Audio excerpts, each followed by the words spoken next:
Hey guys, my name is Nick and welcome to my channel where I cover all things entertainment. Whatever you're watching, I'm making videos about. I hope everyone out there is having a great day and I hope you're looking for some good movies to watch on Amazon Prime because I have rounded up a bunch of recommendations for you guys. You know, I try to limit this to 10, but I couldn't help myself. There's a bunch. We got to get started because I doubled up on recommendations. I found a bunch that are sort of similarly themed, so you can kind of pick between one or the other or have yourself a double feature. You guys let me know what your favorites are in the comments below. Let me throw out the obligatory disclaimers. This is of course just my opinion, duh, and also these are things that are currently streaming on Amazon Prime in the US, and also they're probably gonna be gone in like 5 minutes, so watch them fast. First up is Knives Out, one of the biggest movies of 2019, and if you happen to miss it last year, well then you need to get on it. This one is about a mystery author who suddenly commits suicide, so his entire family gathers around the estate to figure out what happened, and of course, nothing is as it seems. This movie has a fantastic cast, but mostly Ana de Armas and Chris Evans. I mean, what more could you want out of a movie? You know something. Spill it. Oh my God. Tell me what happened to my grandfather. But if you do want some more mystery comedy, then you might want to go to the 1985 original HULU, the movie based on the popular old school board game that has a bunch of quirky characters gathered at a creepy old mansion when bodies begin to pile up, so they have to figure out who is the culprit behind all of this before they are next. If I was the killer, I would kill you next. Huh? I said if. Yeah. Clue was one of my favorites as a kid. I think this movie is a whole bunch of fun. So if you happen to like Knives Out and you need something like it, Clue is definitely what you're looking for. All right, I know you guys are looking for some new genre content. Of course, we all want new. These movies are so new, I actually haven't seen them. So let me just quickly throw them at you. First, we've got Guns Akimbo, which stars Harry Potter as a man who has guns strapped to his hands, and then he has to like go save his girlfriend from kidnappers. I try to go into movies blind, so I really don't know a whole lot of what's going on in this movie, but it does seem really interesting. I've heard mixed things on it, but again, interesting. You let me know if you've seen it, what you thought in the comments. Vivarium is another interesting looking genre film from this year that I have been wanting to watch and haven't had the time to get to it yet. But in this one, Jesse Eisenberg and Imogen Poots play a couple who move into a home in a very typical looking neighborhood, but I'm sure things have gotta go off the rails. I almost paid actual money to rent both of these movies earlier in the year, and this is why I love streaming services. Thank you, Amazon Prime. I hope you like 80s movies, because I got a couple of classics you've got to check out. First up is The Terminator, which stars Arnold Schwarzenegger as a robot from the future sent back in time to kill a woman who is going to be the mother of the future resistance leader who takes down the robot. So he's got to kill her off before she can have that baby. Interesting plot. Whatever. It's such a well done, low budget action movie. I know a lot of people, if you haven't seen it, you'll go into it and go, wow, does this not hold up? But I think it's absolutely fantastic. It might not look as good as its sequel, but it's certainly just as much required viewing. Arnold Schwarzenegger is the Terminator. Escape from New York is a sci-fi action thriller set in a dystopian future where New York City has been turned into one giant prison. It is completely cut off from the rest of the country, and it's just where all of the criminals go. And because of terrorists, the president's plane, as it's flying over New York, it crash lands into this quarantined zone, and then Kurt Russell has to come in as Snake Plissken, the movie's hero. He's got to go in there, rescue the president, take down any bad guys that get in his way, and save the day. Escape from New York is one that I had to watch multiple times because it is one that you look at and you just go, wow, that is so 80s. But stick with it. It is one of the most quintessential 80s action classics. One man must go in where no man has ever gotten out.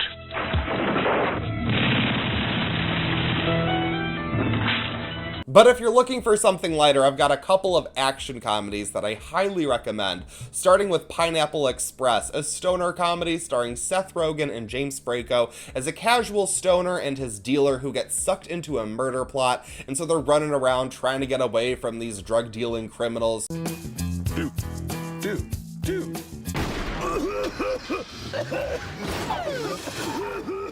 I remember not falling in love with this movie when it first came out in 2008, but with every rewatch, it has grown on me and my friends who've quoted it for years now. I wonder, did you fall in love with this movie instantly, or did it grow on you? If you're looking for something sillier, then I have to recommend Charlie's Angels, the one from 2000, not the one from last year. Although I have to say, I didn't hate that one. Drew Barrymore, Cameron Diaz, and Lucy Liu star as three special agents who are trying to protect a tech creator from an evil plot. And then of course they do sexy badass things because they're strong, independent women. You know, I signed that release waiver, so you can just feel free to stick things in my slot. I know a lot of people will throw a lot of hate at this movie, and I understand it is so stupid. But the thing is, the movie isn't even taking itself seriously for 1 second, which I think is why it really works for me, and it's of course terribly sexist, but it's also a really interesting, entertaining, and action-packed fun flick that I happen to enjoy. Let me know, do you hate this movie? Let me know in the comments if you hate it or if you, like me, can find some fun in it. Now we have to get a little weird to talk about my two favorite movies from last year. Of course, they're on Prime. I love you, Amazon Prime. The Lighthouse is a surrealistic odyssey into madness that stars Robert Pattinson and Willem Dafoe as two lighthouse keepers who lose their minds during an extended stay on an isolated island. If you're just looking for some simple horror to turn your brain off and just have fun with, this movie will prove to be very challenging for you. It is not a very straightforward movie, even though it really is. It is very simple, and it's just a mix of mythology and folklore that I can't help but love. But of course, you'll probably be thrown off by all of the scenes of like masturbation and strange nightmares and what's going on in the lighthouse. How long have we been on this rock? 5 weeks? 2 days? Help me to recollect. But if you can handle that, you'll probably certainly love my next suggestion, and that is Midsommar, my absolute favorite movie from last year. Oh my god, I love Midsommar. I could go on forever, but let me just say, it's about a group of friends who head to Sweden for this festival, but it's really about this couple within this group, and it's really all about their relationship crumbling and falling apart. This is a long 2.5-hour movie. I would consider it an epic, although it's hard for me to consider it horror, to be perfectly honest, like it is. But, and again, I'm gonna have to make a video all on Midsommar. I just love this movie, but the way I look at it, it's like a horror fairy tale. It's just beautiful, and the entire way that it is structured in order to care about Florence Pugh's character Danny, who, in my opinion, is pretty much Ari Aster's horror Disney princess. I'm just saying, I love everything going on in Midsommar. Oh yeah, there's ritualistic murder. Watch out for that. I have to bring this back to silly 80s cheese and recommend The Beastmaster, directed by Phantasm director Don Coscarelli, and this is the moment I should say the Phantasm movies are on Amazon Prime. You're going to want to watch those. But this swords and sandals fantasy film follows a young adventurer who pretty much like communicates and can control animals. He just like has them helping him go on this mission. It's pretty typical. You can guess how it's going to go, but it's one I discovered within the last couple of years, and I'm just like, I would have fallen in love with this as a kid. It is cheesy 80s, but it also has that phantasmagorical feel, which we don't get out of anything not made by Coscarelli, so I definitely recommend it. Another cheesy movie with master in the title, so I guess these two could go together. Wishmaster is a very cheesy 90s horror movie about an evil entity who will grant you wishes and then kill you for it. He's the biggest asshole in horror since Freddy Krueger, but I guess that's what makes this movie so lovable. It's loaded with kills that are both disturbing and creative. If you ever wanted a horror movie version of the genie from Aladdin, well, your wish has been granted. Beg for your life. Help me! Pray for your soul. But whatever you do, Ready to play?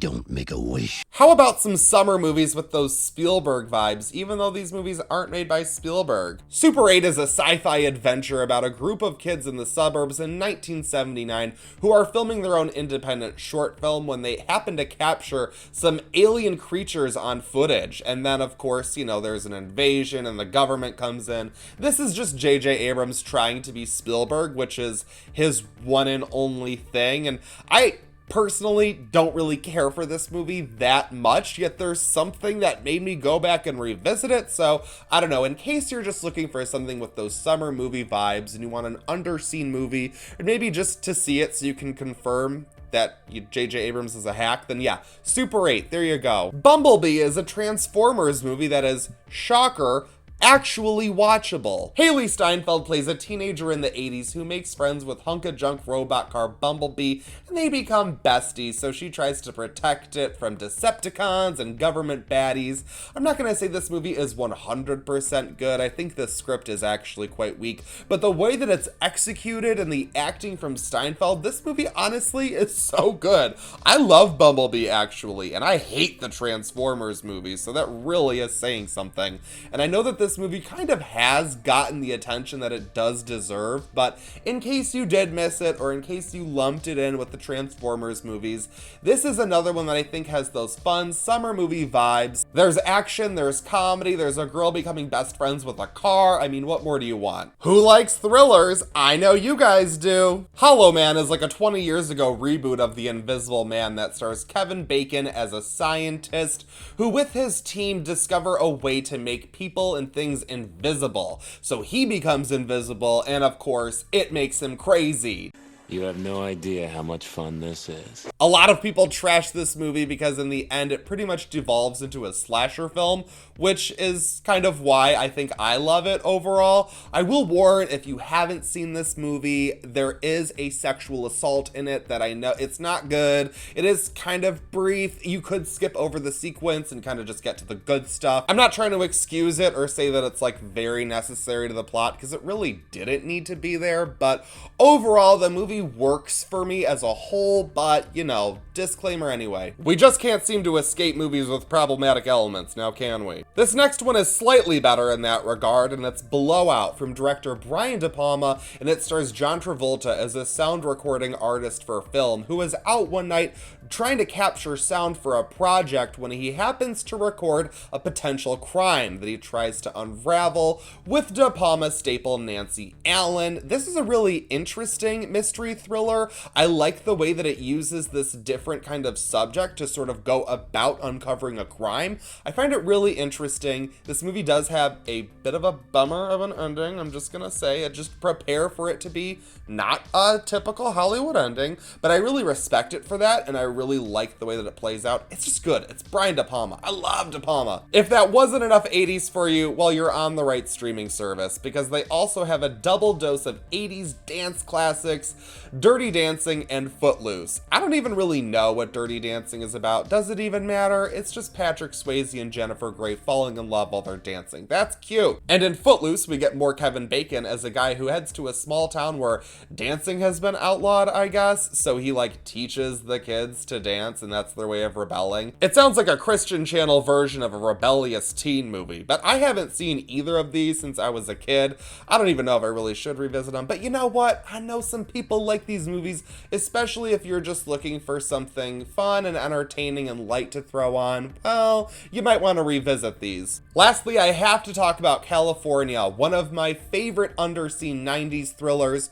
For all of you out there who happen to love true crime and the horror genre, this is one of those movies that plays right into that overlap sweet spot, and if you haven't seen it, I think you're really gonna enjoy it. David Duchovny and Michelle Forbes play a couple traveling cross country as they are collecting research for a book Duchovny's character is writing on serial killers in America, and along the way they pick up an unhinged, crazy ass Brad Pitt with his trailer trash girlfriend Juliette Lewis, and you know, things really don't end well. This has a great cast. I love road trip movies, and I like the way that this movie spends its time diving into the psyche of a criminal, and that's what I really think we find interesting in true crime. And of course, this is all very fictional in this movie. Just the idea of trying to deal with a person who probably is capable of murder and awful things, but like, what do you do when you're stuck in a car with them? It's really interesting. I'd love to hear what you guys thought of California. If you haven't watched it, make sure you put this at the top of your list. You guys, I could go on forever. I've already been going on forever. There are just so many movies